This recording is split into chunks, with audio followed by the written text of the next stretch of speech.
बहू प्रिया को आदत थी हर काम में शॉर्टकट ढूंढने की, क्योंकि उसे हर काम में आलस आता था। अरे यार, दूध गर्म कर दो ना। अरे पेट में जाके तो दूध ठंडा ही हो जाना है ना, तो ठंडा ही पी लो ना। अरे तुम मेरा सर गर्म मत करो यार। अच्छा है, सर गर्म हो जाए तो सर पे दूध रख लेना, वो भी गर्म हो जाएगा।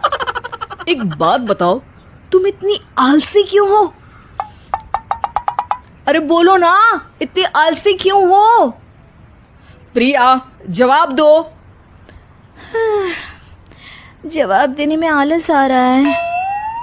पति वहां से उठ के बड़बड़ाते हुए खुद दूध गर्म करने चला जाता है और प्रिया अपनी आंखें बंद करके सोफे पर लेट जाती है।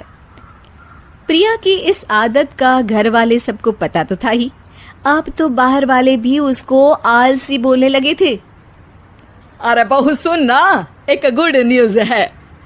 क्या माँ जी, आप सब कुछ मेरे नाम करने वाली हैं क्या? अरे बस तेरा दिमाग पैसों में ही लगा रहता है। माँ जी, आपको तो पता है कि मैं गांधी जी की कितनी बड़ी फैन हूँ, और गांधी जी तो नोट पे ही मिलते हैं ना, इसलिए पैसों के अलावा कहीं दिमाग ही नहीं रहता। वैसे गुड न्यूज़ क्या है? अरे गुड न्यूज ये है कि मेरी कुछ सहेलियां आने वाली है। हैं? ये भी कोई गुड न्यूज़ है क्या? जब भी आपकी सहेलियां आती हैं, मेरे किसी न किसी काम में खोट निकाल की जाती हैं। हमेशा कोई कमी दिखी जाती है उनको मेरे काम में, और मुझे आलसी बोलते हैं वो लोग। अरे तो ऐसा समझ कि आज तेरे पास मौका है उनकी नजरों में अच्छा इम्प्रेशन जमाने का। कैसे कैसे? उनके लिए खाने की इतनी स्वादिष्ट चीजें बना कि वे उंगलियां चाटती रह जाए। माँ जी, ये तो आप मुझे नया काम पकड़ा रही हो। अरे मेरी सहेलियों से तारीफ पानी है कि नहीं? हाँ, पानी तो है। तो बस जाओ, बन जाओ बावर्ची, लगाओ तड़का, कल शाम को आएंगी वो। अगले दिन सास सुबह से घर के बाहर अपनी सहेलियों के पास चली जाती है, और शाम को सब प्रिया के हाथ का खाना खाने घर आते हैं। आज देखते हैं कि प्रिया बनाती क्या है। हाँ हाँ, पिछली बार हमने बोला कुछ हल्का खाएंगे तो पापड़ फ्राई करके ला दिए थे बस। हाँ, और उसके पहले जब आए थे और बोला था कि भारी खाना खाना है तो तरबूज काट कर ले आई थी। बोल रही थी तरबूज भारी होता है ना। अरे बस भी करो, इतनी बुरी नहीं है मेरी बहू। तभी बहू वहां खाना लेकर आती है। पनीर कोफ्ता, भिंडी मसाला, शाही मसाला, दाल, डबल तड़का, लच्छा पराठा, मिस्सी रोटी। अरे बस बस बहू, इतना सारा खाना। अरे अभी तो और भी है, फ्राइड राइस भी है अभी तो आपके लिए, और हाँ, अरे सूप लाना तो भूल ही गई मैं। अरे लगता है पिछली बार की कमी आज पूरी कर ही देगी बहू। हाँ हाँ, आप खाइए तो।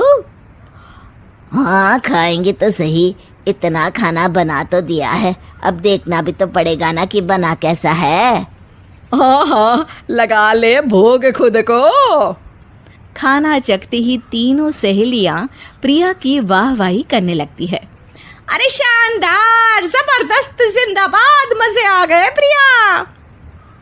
प्रिया की सास भी कमाल है, बहू को क्या जायकेदार खाना बनाना सिखाया है। अरे मान गए भाई, इतना अच्छा खाना तो हम में से किसी की बहू नहीं बनाती, और हम भी नहीं बनाते, झूठ क्यों बोले। अरे बस करो बस करो, खाने पे ध्यान दो, बोलती ही रहोगी तो खाओगी कब। ये लो, थोड़ा पनीर और ले लो। सास भी सहेलियों के साथ खाना खाने लगती है, पर बहू के साथ अपनी भी तारीफ सुनकर सास मन ही मन फूली नहीं समा रही थी।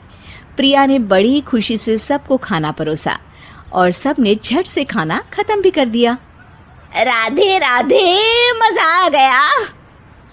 और थक गई खाना खाते खाते, अब बस बिस्तर लग जाए मेरा। अब तो जब भी मेरे घर मेहमान आएंगे प्रिया को ले जाया करूंगी खाना बनाने के लिए। मेहमान भी खुश हो जाएंगे। सास खुश है कि प्रिया की इमेज अपनी सहेलियों के सामने काफी सुधर गई है। प्रिया खाने के बर्तन समेटती है। इतने में तीनों सहेलियां हाथ धोने किचन में चली जाती है। तभी एक सहेली देखती है कि किचन स्टैंड पर कागज पड़ा हुआ है। वो सोचती है कि कागज को डस्टबिन में डाल दे। जैसे ही वो उसे उठाती है तो देखती ही रह जाती है। दरअसल वो एक बिल है जिसमें वो सारी चीजें लिखी है जो उन्होंने अभी अभी खाई है। वो चुपचाप बिल उठाकर बाहर आ जाती है और उसके पीछे बाकी दो सहेलियां भी आती हैं। प्रिया, खाना अच्छा बनाया था। सच कहूँ तो बहुत अच्छा बनाया था। थैंक यू, बहुत अच्छा लगा सुन के। हाँ, पर जिसने बनाया वो इतनी तारीफ सुनता तो उसे और भी अच्छा लगता। क्या मतलब? ये बिल देखो, तुम्हारी बहू ने ऑनलाइन ऑर्डर किया था खाना। अरे तारीख तो आज की ही है ना? हाँ, आज की ही है। प्रिया, ये सब सही है क्या? प्रिया अपना सर झुका लेती है। सास सब समझ जाती है कि बहू की चोरी पकड़ी गई है। इतना भी आलस अच्छा नहीं प्रिया। अरे बता ही देती कि बाहर का खाना है। मैं बाहर का खाना खाती नहीं हूँ। तीनों सहेलियां वहां से जा रही होती है कि तभी उनमें से एक मुड़कर कहती है, अब ये तो बताओ कि खाने की रेटिंग बहू को दे या डिलीवर करने वाले को। प्रिया समझ जाती है कि शॉर्टकट लेने की वजह से उसके साथ सास को भी ये बेइज्जती झेलनी पड़ी और वो कसम खाती है कि अब से शॉर्टकट से नहीं, मेहनत से काम करेगी।